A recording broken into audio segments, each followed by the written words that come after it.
Jacob Rees-Mogg had Richard Tice on his show. I mean, the problem with GB News, frankly, is it's a little bit, I was going to say narcissistic, that's not the word, nepotistic. I knew it began with an N. And Richard Tice has his own show. In fact, so many of the shows on GB News at the moment seem to be versions of a Reform Party political broadcast.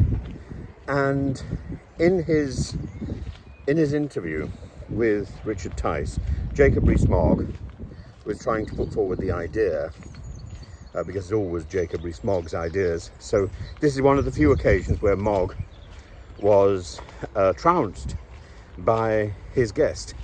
He was trying to put forward the idea that if you are conservative, you stick with the party, you stick with the status quo, you stick with what you know has been working.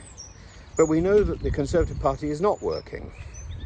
We also know the Labour Party was not working. The Labour Party turned itself around by changing. The Conservative Party has dug in and isn't going to change.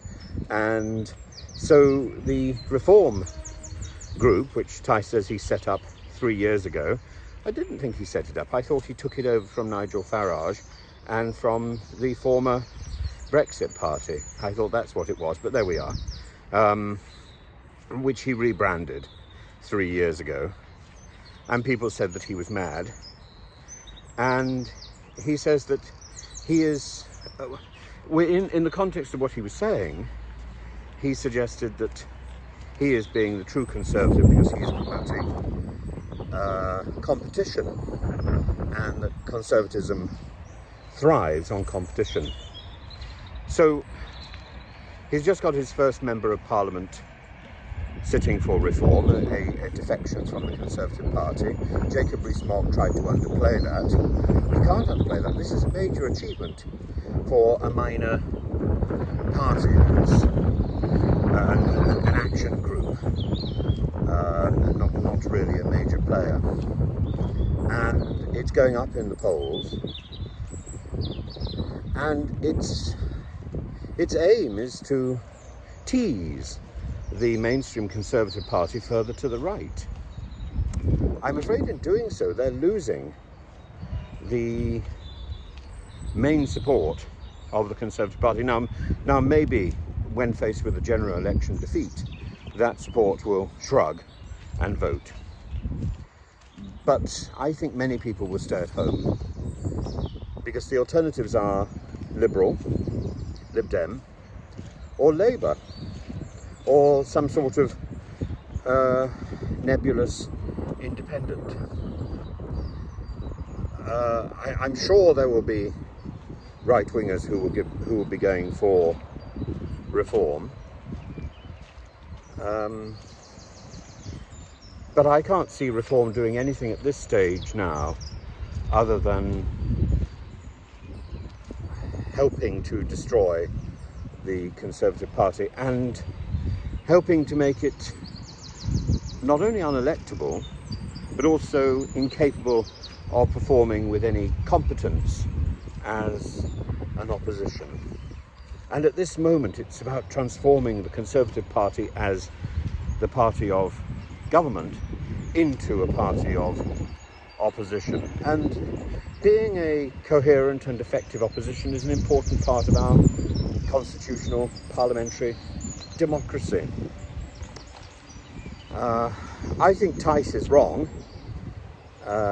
He seems like a nice lad, but he is wrong. And Jacob Rees-Mogg, or Jacob Rees-Mogg, is always Jacob Rees-Mogg.